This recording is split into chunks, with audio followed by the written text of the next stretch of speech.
shoes, and dresses. Might just look like a bunch of fancy outfits to me and you. However, there are certain rules and social etiquette on what to wear on which days.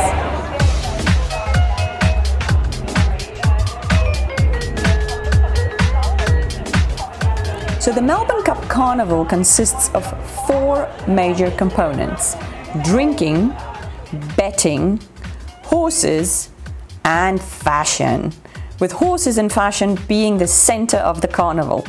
The carnival is divided into 4 carnival days, which is important to know because each day has its own dress code and etiquette. The first day is the Derby Day. Most people dress in black and white, smart suits and beautiful dresses on this day. Some people wear clean geometrical shapes on their outfits, even polka dots. Lots of lace trims and matching accessories. Each day of the carnival is also represented by a specific flower. A lot of ladies incorporate this flower into their dresses or headgear, and men pin it on their jacket collars. The Derby Day is the cornflower, which is a purplish blue flower. On the other 3 days, fashion becomes an expression. However, on all 4 days, people dress to impress, with smart to formal outfits. Forget about seeing shorts and flip-flops. In fact, I'm not even sure if you would be allowed into the event space if you didn't dress smart. The next major day is usually the first Tuesday of November, and that day is the actual Melbourne Cup race day. Unlike the Derby Day, on the Melbourne Cup race day, bold colors, strong prints, and a mix match of creativity in your outfit is encouraged. Flamboyant fashion and spectacular headpieces. This day is all about adventure and creativity, and the vibrant yellow rose is appropriately the rose of the day. The third carnival day is Oaks Day or Ladies' Day, which is the Thursday following the Melbourne Cup race day. On this day, everything kicks into high gear in terms of fashion, and it's all about the ladies. They come out in force with stunning dresses, classic vintage, floral headgear, and shoes to die for. Speaking of which, do remember to save your feet and bring a pair of flats with you. Trotting about in heels all day has even the most professional heel connoisseurs begging for a break after 12 hours in heels. Most of the ladies end up barefoot at the end of the day, but there are a few pros that do prepare and bring flats, so make sure that you bring something more comfortable to wear later in the evening. The Oaks Day flower is the beautiful pink rose, and this day is revered as the most stylish day in the racing calendar, so make sure that you don't hold back on fashion. Finally, Saturday following is the day of fun and family, the Stakes Day.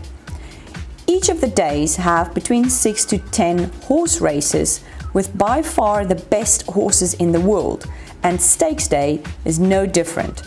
In addition to big winning prizes for the winning horses on this day, big prizes are given out to families who dress up. Lots of wide brim hats, floaty fabrics, and creative family outfits. Also, lots of family activities on this day. If you were going to pick a day to bring some kids, this would be the day. And the Stakes Day flower is, of course, the classic red rose. I found the Melbourne weather a bit tricky this time of the year.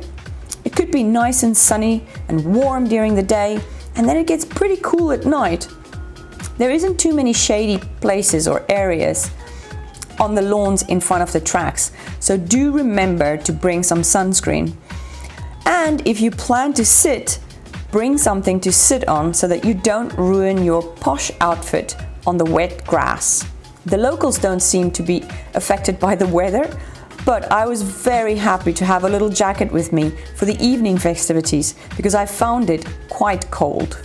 Besides just wearing a fabulous dress or suit, there are a few other things to consider. The horseshoe and the horse bit are two prominent motifs in racing fashion. The single-jointed snaffle bit is clearly represented in watches, bags, belts, shoes, jewelry, cufflinks, and ties.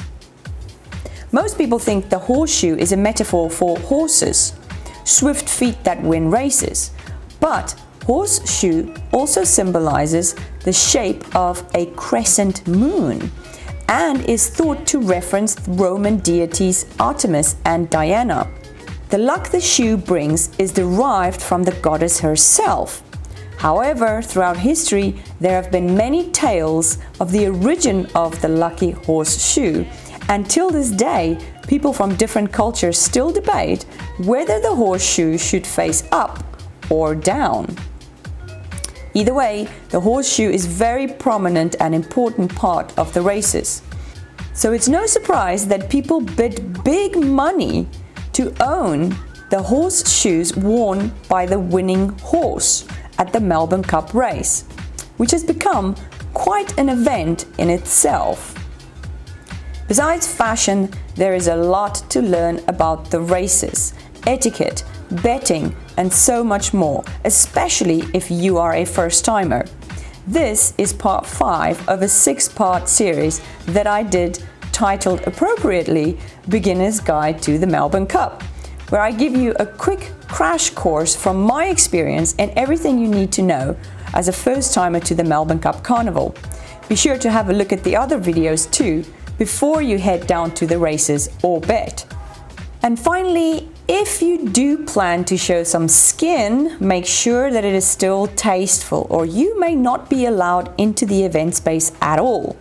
In addition to looking pretty when you arrive, many of the sponsors also set up free beauty booths at the event where ladies can go and freshen up their makeup if they so please. And one thing that I found really fabulous and innovative was the fashion helpers.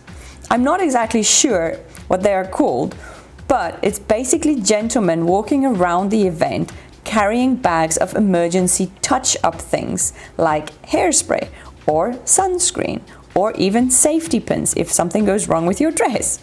I love this idea, and it also goes to show that fashion is truly one of the prime focal points of the races.